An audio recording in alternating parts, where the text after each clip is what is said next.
On assiste aujourd'hui à un renforcement ou alors une consolidation des accords de coopération, des partenariats entre l'Afrique et la Russie, mais également entre d'autres États africains et la Chine. Selon vous, est-ce un signe parfait pour présenter ou alors pour démontrer ce renversement de rôle, les acteurs principaux qui deviennent aujourd'hui de simples figurants? D'abord, il n'y a pas d'acteurs principaux qui deviennent figurants. On a une relation qui n'était pas une relation volontaire. Aucun État africain n'a choisi de coopérer avec les États-Unis. Aucun État africain n'a choisi de coopérer avec la France. La France s'est imposée comme étant le partenaire naturel dans les relations avec les Africains. L'Angleterre, les États-Unis, ils se sont imposés. Il faut noter que dans les années 60, 1960, pendant la période des dites indépendances, mon frère Diawara a utilisé une expression que j'aime bien. Il a dit indépendance formelle, c'est-à-dire sur la forme, vous êtes indépendant, mais dans le fond, vous ne l'êtes pas. Donc, lors de cette période des indépendances formelles, il y avait un principe, la diabolisation des communistes ou de toute formation qui était apparentée ou bien qui était proche de ces communistes. Dans ce cadre-là, on a liquidé, il y a eu un programme de liquidation, un génocide organisé sur les terres africaines contre tout leader qui proposait une alternative dans la coopération internationale. Vous avez ainsi vu que notre grand leader au Congo, en RDC, il a été liquidé. Lumumba, il a été liquidé avec tous ses compagnons parce que la CIA estimait que Lumumba voulait coopérer avec les Russes et les Chinois, donc il fallait couper ce genre de relations. Au Cameroun, on a liquidé Oumniobe, Ernest Ouandjé, Félix Moumié, tous les autres leaders de l'UPC. On a organisé des génocides. Quand je dis on, c'est les forces de la jeune française. Et moi, je ne citerai pas De Gaulle parce que c'était un génocidaire. C'était le principal maître d'œuvre de cette politique génocidaire. Il a liquidé tous les leaders qui pensaient à cette relation multilatéraliste.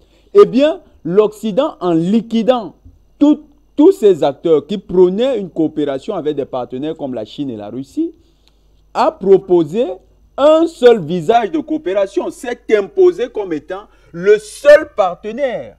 Quand vous obligez, si Madame Capen, vous devez vous marier, au moins il faut qu'on vous laisse faire le choix de votre mari. Si on vous oblige demain, on ne va pas vous dire, si vous décidez de sortir de ce ménage, on ne va pas vous dire que vous êtes en erreur.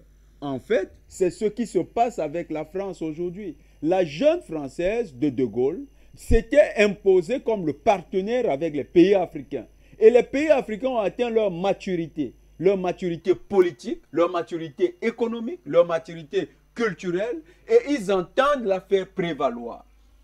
Cette maturité n'est pas à prendre comme étant le fait de l'évolution de la pensée en Afrique, non. Quand nous parlons de la maturité, c'est que de manière critique, il y a une masse populaire qui actuellement va en faveur du multilatéralisme. Et cette masse populaire, cette masse critique qui s'est formée, est en train de pousser les gouvernants vers ce multilatéralisme. Mais il faut aussi saluer certains dirigeants qui avaient été visionnaires. Par exemple, le cas du président Paul Biya qui, avec dans la perspective de la vision du président Ahidjo, avait déjà compris que l'avenir des nations serait dans la multilatéralité. Et à partir du début des années 2000, il a commencé à diversifier les partenaires. On a vu les Sénégalais essayer de rentrer dans ce jeu, mais au Sénégal, ça n'a pas marché. Ils sont très vite revenus dans les rangs parce qu'eux, on leur avait déjà mis une rébellion. Et c'est une manière de revenir à notre sujet. La multilatéralité a aidé les pays comme le Cameroun à être assez résilients face à des menaces comme Boko Haram. C'est le BIR, le bataillon d'intervention rapide, formé avec la coopération israélienne qui a permis de lutter contre le Boko Haram. C'est les armes acquises avec la Russie, le partenariat russe, qui ont permis de vaincre totalement le Boko Haram. C'est la coopération stratégique avec la Russie qui aujourd'hui permet à l'armée camerounaise de tenir le front dans le nord-ouest et le sud-ouest. Mais ce qui se prépare, Madame Capin, avec cette affaire de Guinée équatoriale et de RCA, ce n'est pas seulement la Guinée équatoriale et RCA qui sont visés. La Guinée équatoriale, c'est un cas, ça sera en cascade. La RCA est prioritairement visée. Le Tchad est prioritairement visé. On aurait pu associer le cas du Tchad. Pourquoi? parce qu'ils veulent créer une rébellion dans le sud du Tchad avec ce Succès Masra. Et nous avons dit déjà ça ici hier. Il y a des captures d'écran. Succès Masra, dans ses communications sur Twitter, a menacé l'État du Tchad en disant clairement que le comportement des autorités a mené à se demander s'il ne fallait pas prendre les armes. Rien que l'hypothèse de prendre les armes, ça veut dire pour un homme politique assez aguerri comme lui, qui a le succès, qui a le soutien des États-Unis, ça veut dire que c'est une menace claire à l'État du Tchad. Et quand vous regardez les commentaires de ces partisans, eux tous sont dans la perspective de « il faut prendre les armes ». Ça veut dire qu'il y a un plan pour créer une rébellion dans le sud du Tchad. Eh bien, cette rébellion change toute la donne. Pourquoi? Parce que le Boko Haram n'a pas réussi à inquiéter l'armée camerounaise dans la partie du nord, dans le flanc nord. Alors, il faut créer une rébellion qui sera un tremplin. Déjà, il y a les problèmes Mousgoum, Kotoko, tous ces problèmes qui sont créés sur la base, Arabe Choua, Mousgoum. Vous avez ces problèmes qui sont... Il faudra créer une situation qui permettra d'armer des populations dans l'extrême nord. Et vous avez également cette conscience tribale qui est développée au Cameroun de plus en plus par un certain type d'acteurs. Et c'est pourquoi nous demandons aux autorités de la justice camerounaise de prendre leurs responsabilités. Tous les acteurs qui utilisent le discours tribaliste, il y a une loi qui condamne cela, ils doivent utiliser cette loi pour préserver le Cameroun d'une future rébellion sur ces bases-là. Donc ces acteurs veulent créer une rébellion dans le sud du Tchad qui permettra de créer une autre rébellion au Cameroun, ce qui participe déjà de la déstabilisation du Cameroun. Le deuxième élément, c'est la RCA. La RCA a un changement de régime avec un régime pro-français en RCA permettra d'avoir une rébellion plus active. D'ailleurs, ils ont déjà le MLC qui est né au Centrafrique. Ce MLC pourra également reprendre vie et avoir les moyens de mener une guerre sur le territoire du Cameroun. Ça fait que le flanc Est également devra être saturé. Et puis, le troisième flanc, il est déjà existentiel. C'est les États-Unis qui le tiennent. C'est le flanc du nord-ouest et du sud-ouest. Avec ce flanc-là, il faudra créer une attrition sévère contre les forces de défense camerounaises et mener des opérations qui vont permettre à toutes ces rébellions-là de converger sur Yaoundé. Parce que l'objectif, il est double. Il faut faire tomber le régime de Yaoundé, qui est aujourd'hui le pilier du panafricanisme dans le monde. Il faut le dire, hein? C'est Yaoundé actuellement qui est le pilier du panafricanisme dans le monde. Il faut éteindre toutes les voies de communication panafricanistes. C'est-à-dire chacun de nous ici sur le plateau est déjà visé parce que les acteurs, on pourra maquiller ça par des attaques de rebelles dans la ville. On dit, vous vous attaquez telle personne, André Kistel. Ils connaissent déjà les domiciles de chacun de nous. Donc, voilà les plans qui sont ourdis et qui visent à tuer le poumon du panafricanisme en Afrique. Souvenons-nous des menaces de Mme Neuland au lendemain du vote au Conseil de sécurité où elle disait les pays qui n'auront pas voté pour la condamnation de la Russie devront faire face à des représailles. En RCA, M. Bolingumba, quand vous regardez, c'est un monsieur qui a fait ses études aux États-Unis. Et sa principale spécialité, c'est un homme qui capitalise en bourse des sociétés minières.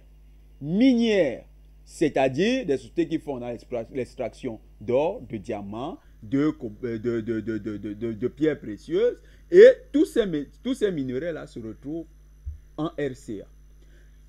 Et quand vous voyez un tel profil, ça veut dire que c'est un individu qui est l'interface entre les oligarques états-uniens et le territoire de la RCA. Donc en RCA, on n'a plus simplement affaire aux agents de la junte française.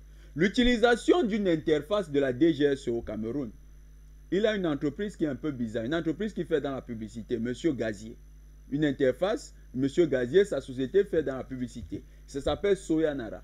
Et Soyanara, quand vous regardez la signification, c'est en japonais. La signification, c'est adieu. Maintenant, à chacun de tirer des conséquences. Que signifie adieu? À qui ils disent adieu? Pourquoi adieu? Cette entreprise est au Cameroun depuis au moins le début des années 2000.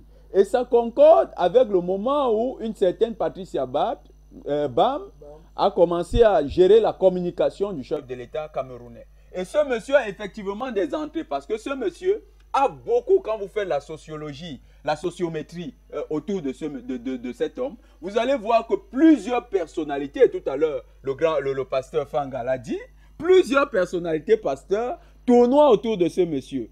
Plusieurs personnalités d'État.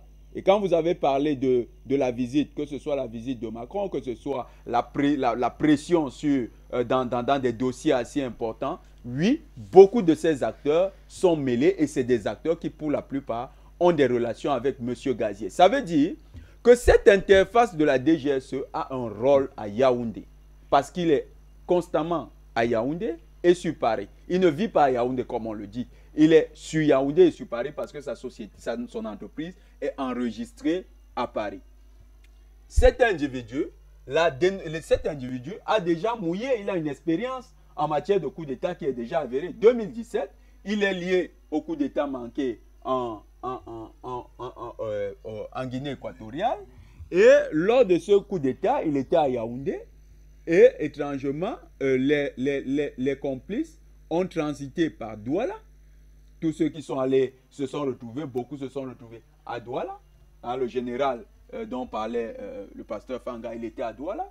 C'est à partir de lui que tout a été, mais c'est à partir de lui, ses communications avec également M. Gazier. Donc M. Gazier, lui également, il est sous contrôle des services camerounais. M. Gazier n'échappe pas au contrôle des services camerounais. Il est sous contrôle. Il y a toute la nébuleuse autour de lui qui est également sous contrôle. Parce que tous ces gens, ça devient intéressant. Ils sont dans un grand complot international qui vise à faire du Cameroun une zone par excellence de déstabilisation. C'est ce qui est en train de se mettre actuellement sur pied. Ce qui se passe en RCA actuellement et qui a failli se passer en Guinée équatoriale concerne hautement le Cameroun. Il faut que les autorités camerounaises prennent des mesures importantes contre tous ces acteurs. Il y a plusieurs personnes dont on ne va pas citer les noms, qui sont proches de M. Gazier. Nous savons que les autorités connaissent très bien de quoi il est question.